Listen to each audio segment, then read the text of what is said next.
Big miss on the jobs report just came out here in the last couple of minutes. Happy Friday morning. It is good to be here on KCMO. Bill O'Reilly's coming up in a half hour. The economy added 175,000 jobs in April.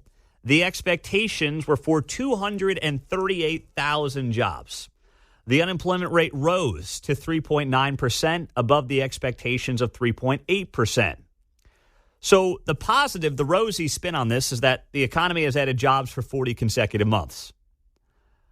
The negative side of this is it could be more evidence that the economy is entering stagflation. Now, what is stagflation? That's a combination of basically slow economic growth, which we know we have. The GDP numbers came in at what, 1.6% here in the last couple of weeks. High unemployment and a high rate of inflation. Now, we know inflation is high. Okay, great. It's down from, 8, 9, 10% 2 years ago, but it's still well above where the Fed wants it to be, almost double where the Fed wants it to be at 2%. And if unemployment rises above 4% next month and you have a weakening labor market, that is definitely going to impact the Fed's path as well. And this came after the Fed more or less implied this week that any rate cuts are probably off the table in the short term. But if you get into a situation this summer where the unemployment rate starts ticking up above 4% and the jobs numbers continue to miss, and don't forget, a lot of these jobs are part-time jobs that are being added. I haven't seen that data just yet. But are you really in a strong economic position right now as an economy at large? We've kind of had this labor market which has remained very tight and very strong, stabilizing the economy in large part.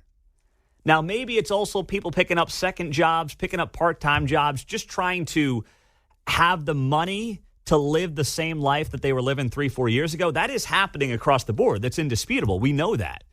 It costs another, give or take, for a family, $1,000 a month to live right now compared to 4 years ago. So it is tough out there when you talk to just regular families. Now, people living off the 401ks, that's not what we're talking about here, just regular American families. So if you do get into this place, though, where you start to see the unemployment rate continue to tick up in the months ahead, then you might have to see the Fed pivot and say, oh, boy, we got to start cutting rates.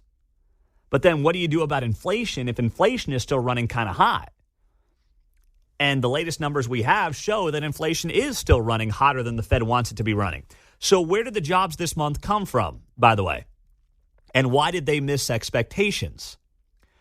Well, here's what we know of the 175,000 jobs. I'm reading this from the Bureau of Labor Statistics right off their website. So the 175,000 jobs. Healthcare added 56,000 jobs in April. That was the leader when it comes to employment. Employment and social assistance increased 31,000. Led by a gain in individual and family services of 23,000.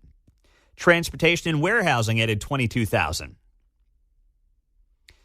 Employment and retail trade continued to trend up in April, adding 20,000. Construction added 9,000, and employment in government changed a little bit, only 8,000. Now remember, we saw the government jobs skyrocket the last bunch of months.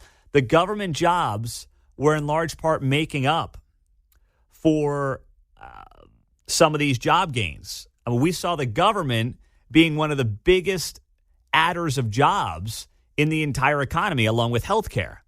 And this month, you only had 8,000 jobs. I want to say last month it was 40 to 50,000 jobs that were added in government. Yeah, here's the numbers. Over the last 12 months, government has added an average of 55,000 jobs per month. In April, it was only 8. And when you look at the gap between what the expectations were for this jobs report of 240,000 and what it came in at 175, that's a difference of about, 65,000 jobs? And if the government had added the 55,000 jobs that it had added on average per month the last 12 months, it would have been much closer to the target of 242. But what did we say last month? The government cannot continue to be one of the biggest creators of jobs. because the government doesn't create anything.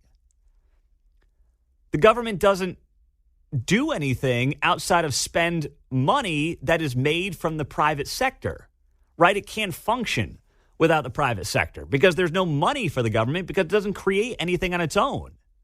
So it was always unsustainable for the government to be one of the biggest job creators on a month-by-month basis. And you have seen for the last year, the government helped prop up these jobs numbers by adding tens of thousands of jobs per month. And that's not just federal jobs, by the way.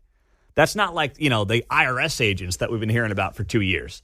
That's your state government, and that's also your county and your city governments who are living high on the hog because as inflation goes up, they get more of your monies by way of sales taxes, right? If the goods that used to cost you $100 now cost you $120 4 years later, you're still paying the same sales tax rate, most likely.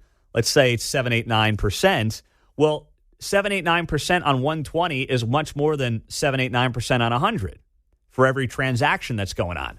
So these city and county governments they are awash in cash right now, and they're spending your money, and they're hiring more bureaucrats.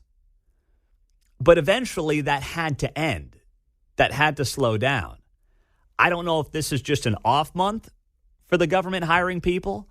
I don't know if it's a sign of what's to come as the government has to slow down its hiring because they just have been hiring, like gangbusters over the last 12 months or so.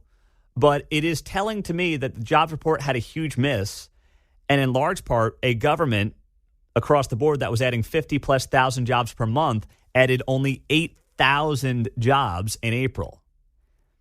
That number had to start slowing down at some point. It just can't keep creating jobs with our monies from sales taxes and property taxes. That's the other thing, right? Your home keeps going up in value because the housing market's so jacked up. And even though these cities and counties are like, don't worry, we lowered the mill rate, they're still getting more of your money.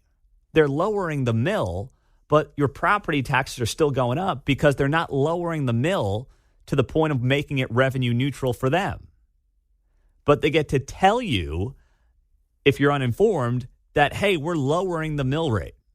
But they're still getting more of your tax money on your own property. So it's one big scam and racket that they've been running for quite some time now over the last bunch of years. So that is, to me, the underlying part of this jobs report is the inability of the government to continue to hire at the way they have been over the last 12 months. And I don't know if it's just a blip on the radar or if it's actually a sign of what is to come. But the jobs numbers once again come out, 175,000 jobs added in April, below the expectations of 238,000. Unemployment rising to 3.9%. The expectations were to 3.8%. Now, here's what's interesting, too.